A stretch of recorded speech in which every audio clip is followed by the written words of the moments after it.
Hello বন্ধুরা, আজ আমরা চলেছি এক অসাধারণ জায়গার গল্প নিয়ে।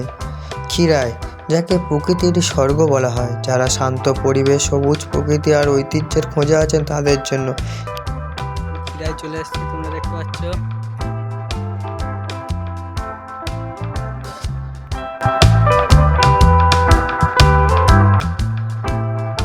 ক্ষীরাই ফুলের মনোমুগ্ধকর প্রকৃতির জন্য পরিচিত।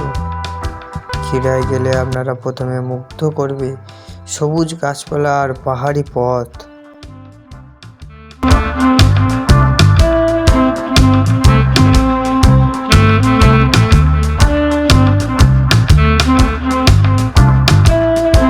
ক্ষীরাই স্টেশনে চলে এসেছি, নেমে গিয়েছি। দেখতে পাচ্ছ স্টেশনের আশেপাশেও কত ফুল হয়েছে এবং তোমাদের দেখাচ্ছি আমি।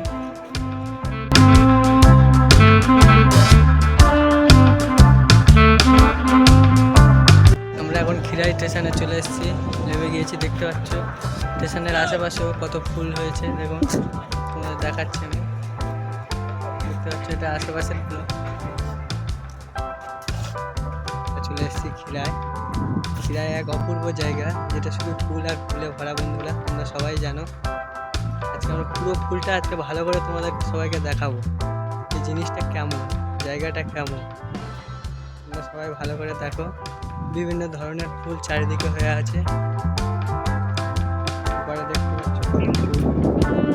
এই ফুলগুলো এখনো হয়নি, যেহেতু এখনো মেলাটা আমাদের শুরু হয়নি। মেলাটা যখনই শুরু হবে তখন দেখবে প্রচুর ফুল চারিদিকে। এখনো অনেক ফুল বাকি আছে, মেলাটা এখনো শুরু হয়নি। ফুলটা হলে তখন দেখবে সব ফুল হয়ে আসছে।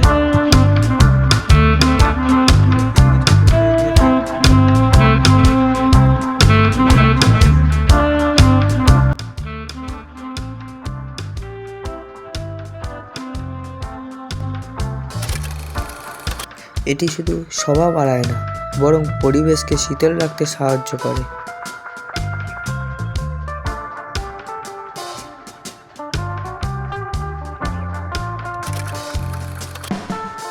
ক্ষীরাই ভ্রমণ করতে গেলে প্রথমে আপনাকে শিয়ালদহ থেকে বাসে করে হাওড়া যেতে হবে। তারপর খড়গপুর লোকাল বা মেদিনীপুর লোকাল ট্রেন ধরে 2 থেকে 2.5 ঘন্টার মধ্যে আপনারা ক্ষীরাই স্টেশনে পৌঁছে যাবেন।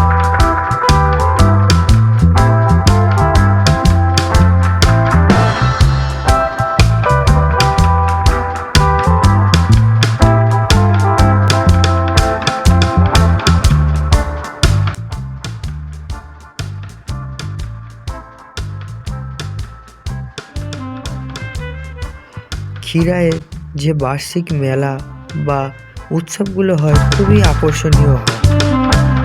দেখতে পাচ্ছ তোমরা এখানে কেমন হচ্ছে।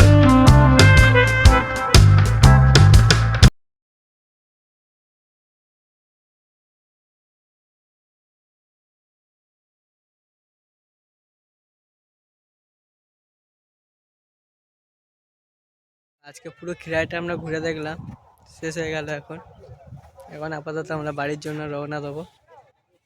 চলো গাইস, টাটা, বাই বাই।